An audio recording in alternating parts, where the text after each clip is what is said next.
नमस्ते सर्व ताईंचे स्वागत आहे आपल्या चॅनलवर।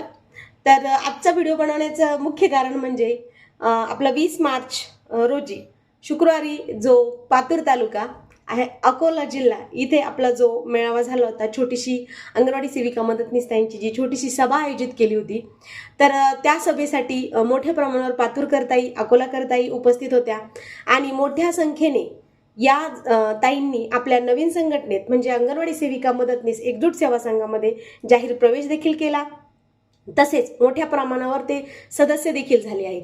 ताईंनो, आता बदल घडवायचा आहे हे मी तुम्हाला वारंवार व्हिडिओमधून सांगत असते। गेली जी 40 वर्ष परिस्थिती होती ती परिस्थिती आता आपल्याला बदलायची आहे आणि त्यासाठीच आपण नवीन संघटना केलेली आहे। आणि ही नवीन संघटना दुसऱ्या तिसऱ्याची नसून ही फक्त आणि फक्त आपल्या अंगणवाडी सेविका आणि मदतनीस ताई यांच्यासाठी बनवलेली आहे आणि यांनीच बनवलेली।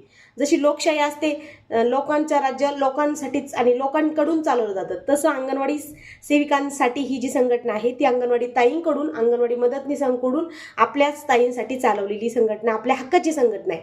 त्यामुळे हा बदल आता जे 40 वर्ष तुम्हाला जी लूट झाली ती होऊ द्या, तर त्या आता सगळं काही थांबवण्यासाठी आपण थोडा बदल करायचा आहे। आपल्याशी मदतनीस ताई शिकलेल्या आहे, सेविका ताई शिकलेल्या आहे, सर्व ताईंनी हा बदल घडवण्यासाठी आणि आपली नवीन क्रांती घडून आणण्यासाठी, आपल्या नवीन मागण्या स्वतःच्या जीवावर मान्य करून आणण्यासाठी तयार व्हा।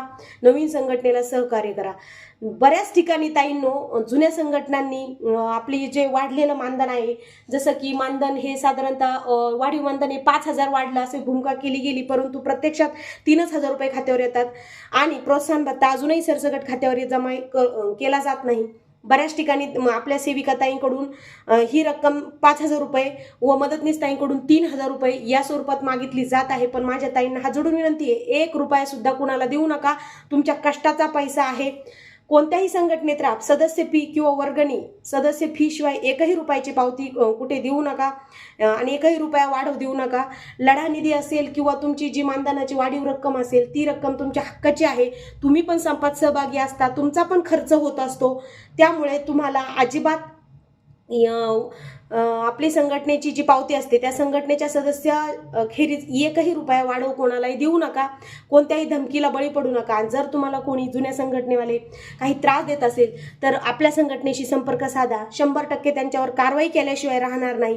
त्यामुळे आपली संघटना सदस्य पावतीशिवाय 1 रुपया जास्त कोणाचा घेत नाही आणि कोणालाही देऊ नका। तुमच्या जीवावर त्यांना मोठं करू नका। त्यांचे बंगल्या गाड्या मालमत्ते मुंबईला आहे, त्यांचे मुलं अमेरिकेत शिकत आहे आणि तुमची परिस्थिती जैसे ते आहे। ही सत्य परिस्थिती आहे।